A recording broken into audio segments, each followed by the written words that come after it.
Hey friends, welcome back to the channel. I'm here again today with my friend Ashley from Ashley and Company, and we got to interview Kevin James, who is back with a new movie on Netflix. Home Team is coming out on Friday, January 28th, and we got to talk to him a little bit about his role as Sean Payton, who leads his son's football team to the championship game. Super great story. If you're not familiar, Sean is the coach of the New Orleans Saints that went to the Super Bowl. Might have been a little scandal.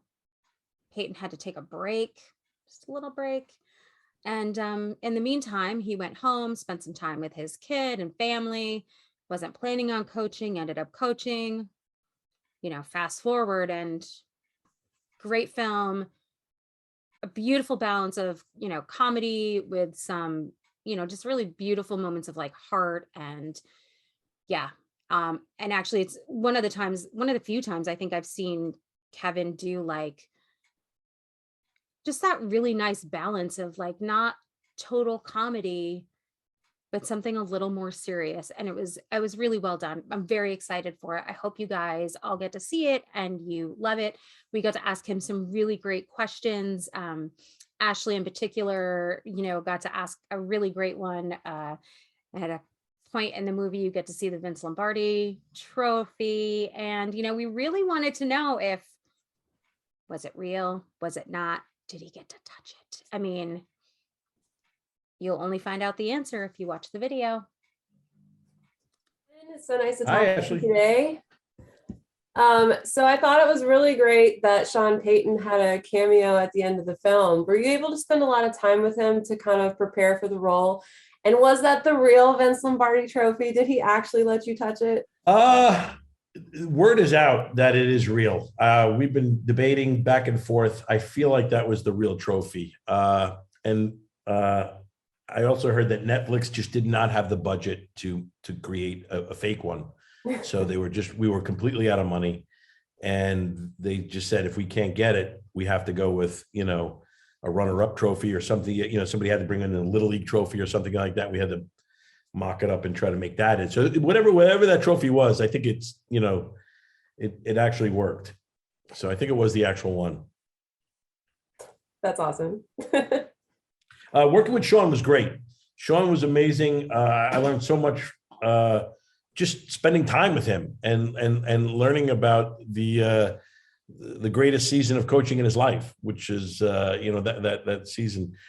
He took the Warriors to the championship and they lost, but it was just amazing for him, and it was such a cool emotional story for me to hear and to be able to portray. So it was fun.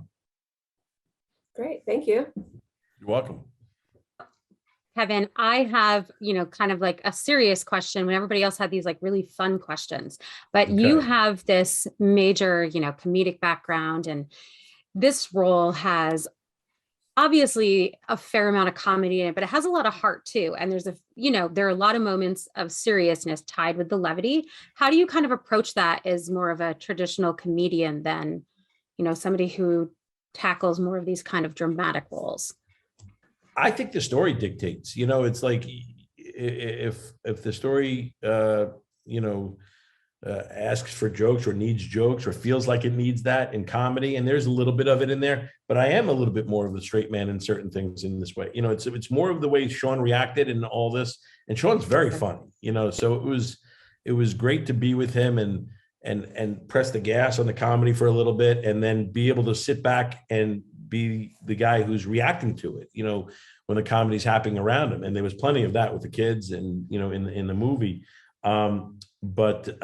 It's nice to switch gears every once in a while and to really hit those emotional scenes and kind of have that, because they also highlight the comedy when it pops, when it does come, the comedy again. After an emotional scene, you're more invested in the movie, and then the comedy moments pop more. And they were great. It was a great balance in this movie for me, and it was just a great joy to play somebody who, can be funny, but also very serious, and, was an emotional guy, I loved how emotional he was really when I was talking to him. He's a Super Bowl winning coach, and he was crying, telling me, like, he teared up a couple times when he was just talking about spending that time with his son, and what it meant to him. And I was like, whoa, this is crazy. This is awesome. You can just see the connection. And I was like, that's what meant the most to me. So you were kind of mentioning the comedy with, everybody else surrounding you. This cast is packed with notoriously funny people, yourself included. Were there a lot of opportunities to improvise the script, and did any of it make it into the final cut? Yeah, I think stuff with Rob Schneider, he was just ridiculous. I think a lot of stuff with him got in there. We would just roll the cameras, and he would just kind of go off on his kind of crazy stuff. He was fantastic.